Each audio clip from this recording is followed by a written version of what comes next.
Scared, that glorious voice yanked her from her deep thoughts, and the moment Evie lifted her face, she stumbled back in surprise because he had bent so close Evie thought their faces would collide.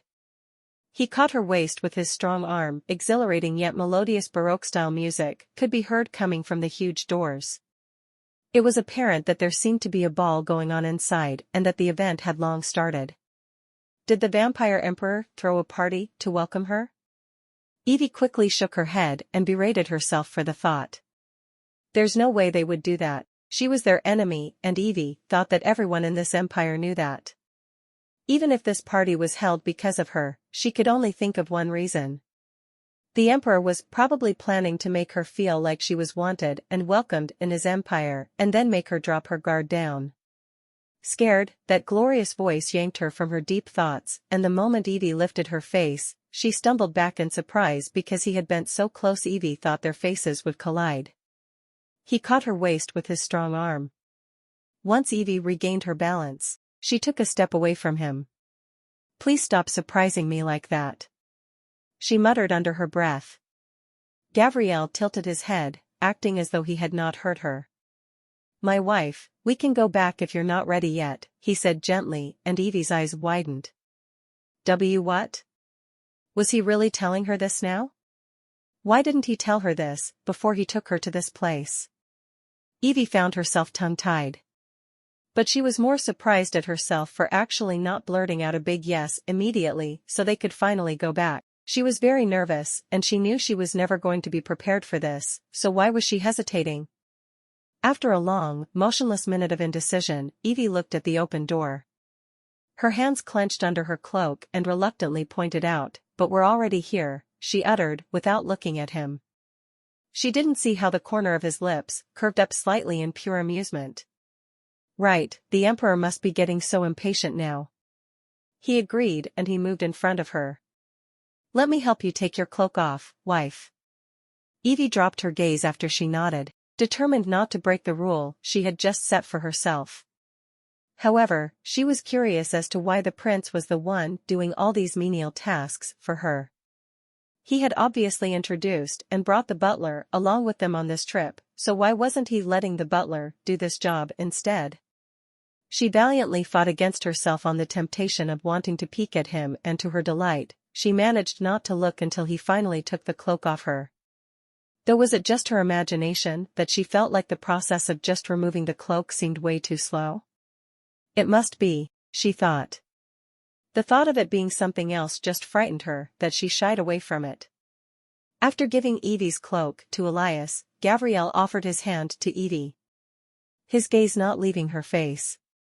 The fiery dress she was wearing created a beautiful contrast with her long silver hair. He thought she was like an exotic red rose under the moonlight. When they finally entered and walked through the huge door, Evie could do nothing but look around and appreciate the lavish luxury inside the imperial palace. The place was nothing like she had ever seen. She thought all palaces were almost exactly the same, but this one had surpassed every palace she had ever seen. Just how rich were these vampires? Finally, they stopped a few steps before another huge door that appeared to be the entrance towards a massive ballroom. Evie looked at Gabriel, curious as to why they halted. If anything troubles you or causes you to feel uncomfortable, don't hesitate to tell me, he whispered, causing Evie to blink. She could only nod, biting the inside of her lower lip. When they stepped forward, the music became louder in her ears. The lights of the massive chandeliers were a feast to the eyes. Just as she imagined, the ballroom screamed of nothing but magnificence and elegance. It was a dream place.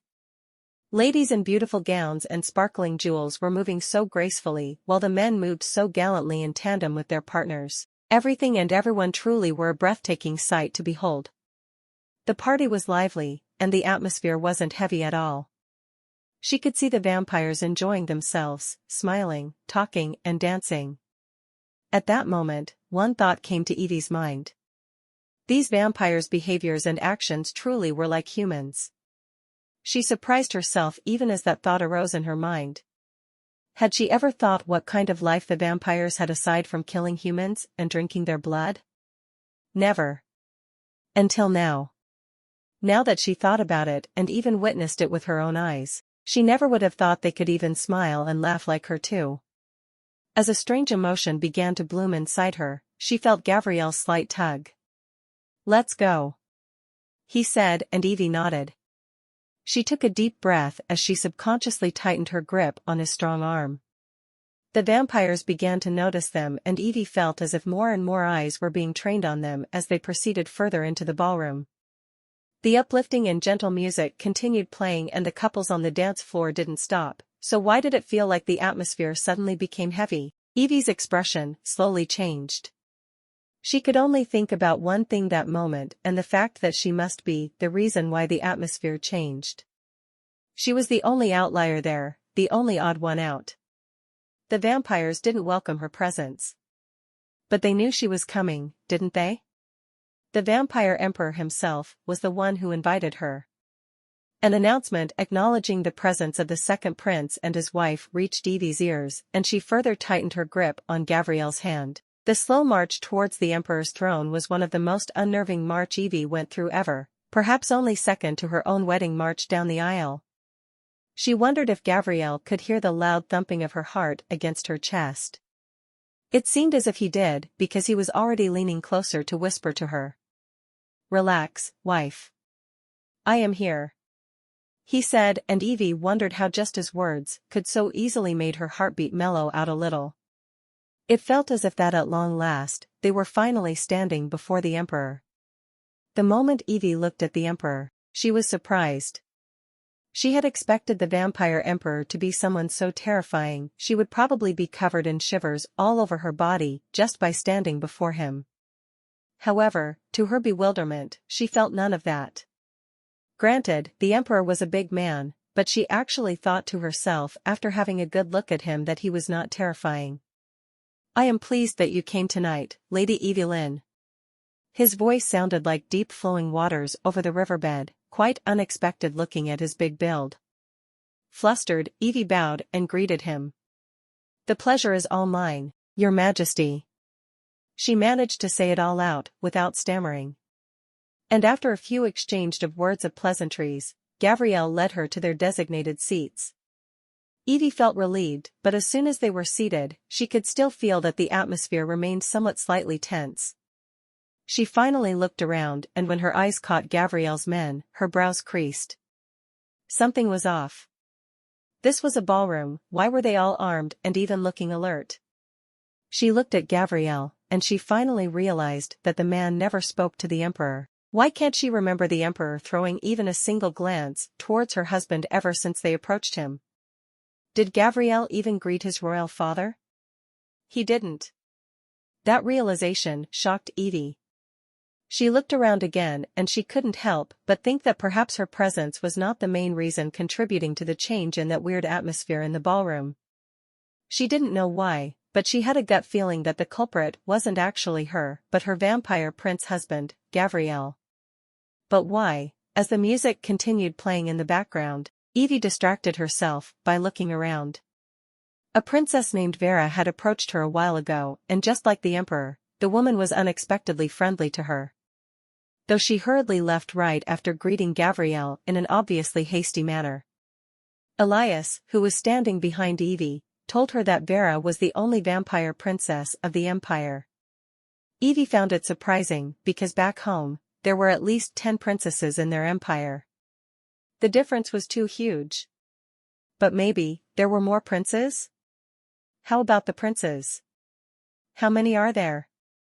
Evie asked Elias. Even though Gabrielle was sitting next to her, she preferred asking Elias.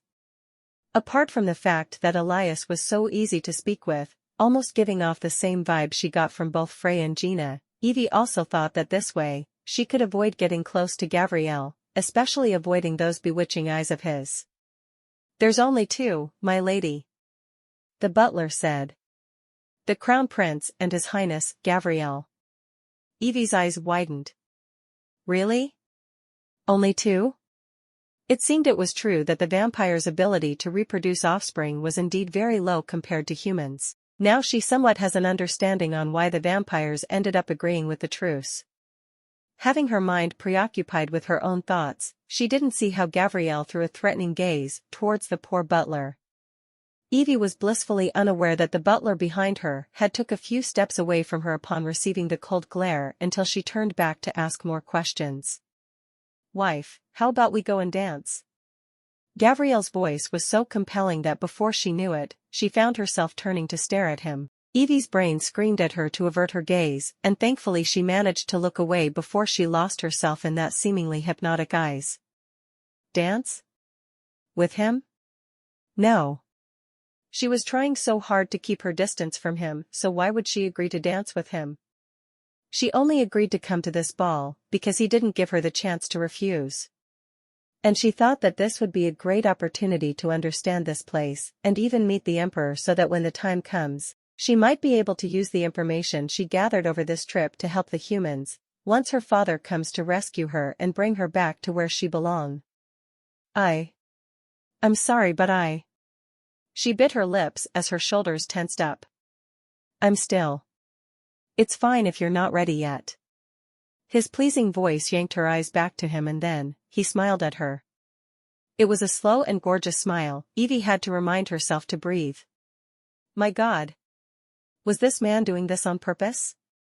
He's definitely seducing her, right? Quickly dropping her gaze before she loses control and end up gaping at him, Evie pressed her lips tight as she focused her attention to the couples on the dance floor. She did the right thing. She must do her best to refuse and maintain a distance from him. She must not dig her own grave by agreeing with everything he asks. Gabrielle fell silent after that and they both just sat there silently when a beautiful and voluptuous woman in a low-cut black gown approached them. The woman had long and luxurious-looking dark brown hair and her eyes were the color of the forest. Evie could say she was probably the most beautiful woman at the ball, even prettier than the blonde-haired princess. Good evening, Your Highness. She greeted and for the first time that night, someone greeted Gabrielle with a genuine smile and not one that was forced and tensed up. Unlike the others, even the Emperor and the princess, this woman stared directly into Gabrielle's eyes. She behaved as if she knew him and were more than close acquaintances. Moreover, unlike the others who had greeted her warmly first before her husband, the woman had yet to spare her a glance. I was surprised that you actually attended a ball, Your Highness. And since it's very rare for you to attend this kind of occasion, will you dance with me? She offered her hand in front of Gabrielle, causing Evie's eyes to momentarily widen. Evie suddenly felt something inexplicable inside her and she failed to stop herself from staring at Gabrielle with questions in her eyes. She regretted her impulse because as soon as she looked, Gabrielle was also looking at her and just like her, he seemed to be asking as well. Though their questions were completely different. Him probably asking for her permission and her asking him who the woman was. She bit the inside of her lip. For some reason, her brain was lagging and while she was momentarily dumbfounded, Gabrielle looked at the woman and spoke. This is my wife, Gabrielle introduced and finally, the woman turned to face her. Evie managed to say. The woman blinked and then smiled at her. Nice to meet you, Lady Evie. I'm Thea. I am His Highness' fiancé. Evie struggled to keep her serene expression. Fiancé? So that's why they were so casual with each other. Before Evie could even respond, Thea spoke again. I believe it won't be a problem with you if I dance with His Highness, right? She asked, and Evie didn't know why she had the sudden urge to clench her fists tight. Of course not, Lady Thea. She said without throwing a glance at Gabrielle. She didn't see how the man's face went a few shades darker at her approval. Thea smiled and the next moment, Evie watched Gabrielle's back as he followed Thea out to the dance floor. The couples that were dancing even cleared a wide space for them in the middle of the vast ballroom. Evie felt a sharp pinch in her hands and realized she was clenching her fists tight. She not only averted her gaze from them but also turned around from looking at the sight. Something was wrong with her. Why did she suddenly feel so awful? She did the right thing. She rejected his offer to dance with her, so naturally she didn't have the right to keep him next to her when a fair woman wanted to dance with him. She was very well educated when dealing with these kinds of situations. Even in the human empire, any lady can ask a prince or an emperor to dance if they're brave and noble enough. It was something that was normal, and she assumed it would be the same in this land, was it not? If that woman was the prince's fiancée, she must be a noble lady. She had the right to ask Gabrielle for a dance, so why was she feeling this way? This wasn't right. Evie gave her head a little shake and then took a silent deep breath. She scolded herself inside her head and somehow, she managed to feel a little better. But the moment her eyes caught them on the dance floor, swaying so gracefully, staring into each other's eyes, and looking so perfect as if they were a couple made in heaven, something strange and awful bloomed inside Evie's heart. Despite her struggles, she couldn't seem to contain this undesirable feeling eating her. She tried to push it away, knowing that it was ridiculous for her to suddenly feel something like this, but why is it so hard for her to control these overwhelming responses? Why? Good evening, my lady. A suave voice yanked her attention from the turmoil inside her. When she lifted her face, a tall and lean man was standing before her. He had intense sapphire blue eyes that seemed to be able to pierce one's soul. His hair as blonde and beautiful as the princess and the emperor. I think I must introduce myself first. His smile was pleasing and lovely. I'm Caius, Gabrielle's brother. Evie almost choked in surprise, but somehow, she managed to keep her reactions to herself and outwardly remain graceful. It's a pleasure to meet you, Crown Prince Caius. My name is Evie Lynn. He took the word out of her mouth with a smile before offering her his hand. May I have this dance, my lady? Evie didn't know what possessed her, but before she could stop herself, she found herself accepting the Crown Prince's hand. She did that right after throwing a glance at Gabrielle, who couldn't seem to tear his eyes off the woman's face. As she followed the Crown Prince to the dance floor, Evie's heart was thudding hard. Her mind was currently in chaos, debating with herself on just what the hell was she doing while the awful feeling still gripped her heart hard. She had rejected her husband and yet accepted the Crown Prince's offer? Just what was going on with her? Are you nervous? The prince's deep voice nearly made her flinch. She finally realized his hand was already on her waist and that they were already dancing. A little, Your Highness, she said as she looked up at him, momentarily putting her predicament in the background. Don't worry. I've got you, he assured her.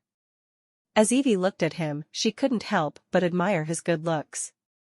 He wasn't as otherworldly as Gabrielle, but he still had the appearance that could break many female hearts. But wait, wasn't he Gabrielle's brother? Now that she looked closely at him, Evie realized that Gabrielle had nothing in common with this man. Evie then realized that the emperor and the princess had the same sapphire blue eyes and same blonde hair as this crown prince. Why is it that only Gabrielle looked completely different from the three of them, these three whom he calls family?